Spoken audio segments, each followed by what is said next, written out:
हमारी 100 पाकिस्तानी रेसिपीज़ का सफ़र जारी है और आज बारी है तंदूर में बनने वाले गर्मा गर्म नान की।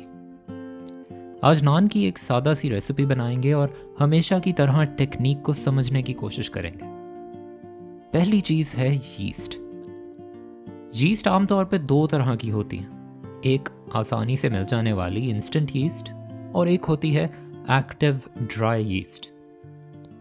हम एक्टिव ड्राई यीस्ट यूज़ करेंगे, जिसको पहले हमेशा टेस्ट करना चाहिए थोड़े से नीम गर्म पानी और थोड़ी सी चीनी या शहद के साथ मिक्स करके।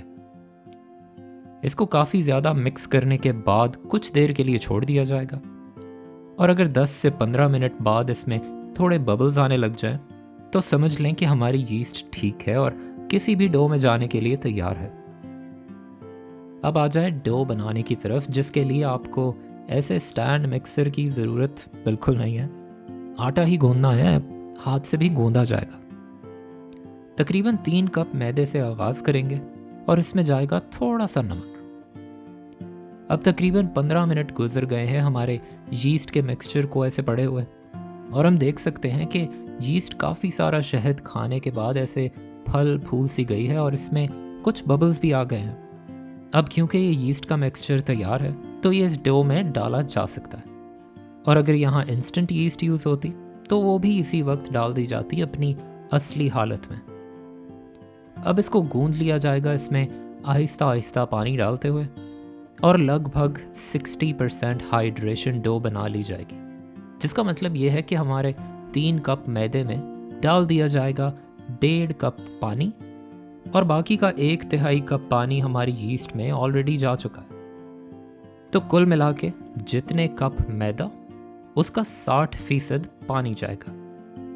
अब इसको पूरी तरह से कंबाइन करने के बाद इसमें जाएगा थोड़ा घी या मक्खन, जिसके बाद इसको चंद मिनट और गूंद लिया जाएगा और फिर हाथ से ही इसको थोड़ा और कंबाइन करके ऐसी गोल सी शेप देके इसको ढक के रख दिया जाएगा कुछ घंटे प्रूफ होने के लिए, जब तक ये डो फूल के साइज में तकरीबन डबल हो जाएगी। ये वो छोटी सी डो बॉल अब काफ़ी ज़्यादा बढ़ गई है साइज़ में, तो इसको किसी फ्लैट सरफेस पे लाया जाएगा और हल्का हल्का ऐसे लंबाई में स्ट्रेच करने के बाद इसको 6 बराबर हिस्सों में ऐसे काट दिया जाएगा। इसके हर हिस्से का एक पेड़ा बन जाएगा। इसको ऐसे फोल्ड और अपने हाथों में यूं घुमाने के बाद बिल्कुल ऐसा। इसी तरह हमारी 3 कप मैदे की डो से बन जाएंगे 6 रेगुलर साइज के पेड़े। अब एक ट्रे को अच्छी तरह से ग्रीस किया जाएगा और उसके ऊपर ये सब पेड़े थोड़े फासले के साथ रखने के बाद इनको ऊपर से भी थोड़ा ब्रश कर दिया जाएगा घी से और किसी गीले कपड़े से इसको ढक देंगे जब तक हम अपने अवन को एक तंदूर बनाने की कोशिश करते हैं। अब एक घर के अवन को तंदूर बनाने के लिए हम यूज़ करेंगे ये पिज़्ज़ा स्टोन, जो कि अब ऑनलाइन ख़रीदे जा सकते हैं। फ़िलहाल सिर्फ इसकी टेक्निक को समझने पे गौर करें, आपको फ़ौरन से पिज़्ज़ा स्टोन ख़रीदने की कोई ज़रूरत नहीं। यही टेक्निक किसी भारी लोहे के तवे के साथ भी बहुत अच्छे से चलेगी। तंदूरी नान की टेक्निक कुछ ऐसी है कि नान का निचला हिस्सा पकता है किसी बहुत गर्म सरफेस के साथ ऐसे चिपक के, और दूसरा यानी ऊपर का हिस्सा तंदूर के बहुत ज़्यादा टेम्परेचर की वजह से खुद ही पक जाता।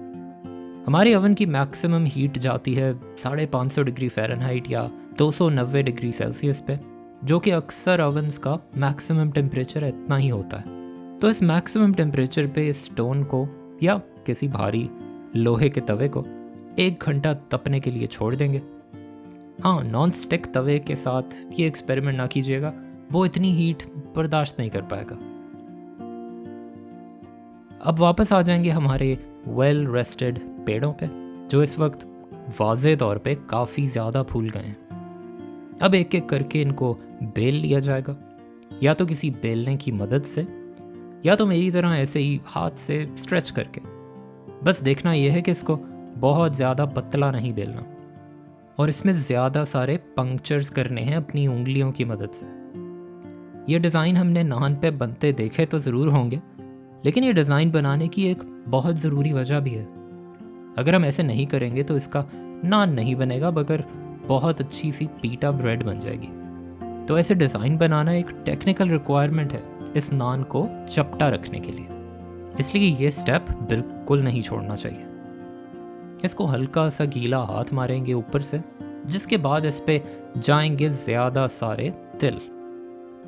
फिर बस आराम से इसको लगा देंगे अपने तपते हुए घरेलू ओवन में, और ये 1 से 2 मिनट के अंदर अंदर ही ऐसा कमाल का तैयार होगा जैसा लाहौर की गलियों में लाल करके कुलचा लगाया जाता है।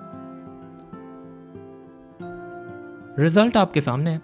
ये दोनों तरफ से एक जैसा लाल हुआ है। इसके ऊपर का हिस्सा अच्छा सा क्रिस्पी हो गया और अंदर से ये बिल्कुल नरम और अच्छी तरह से फूला हुआ है। अब ऐसा लाहौरी कुलचा बनाएंगे तो साथ लाहौरी चने भी तो ज़रूरी हैं, है ना?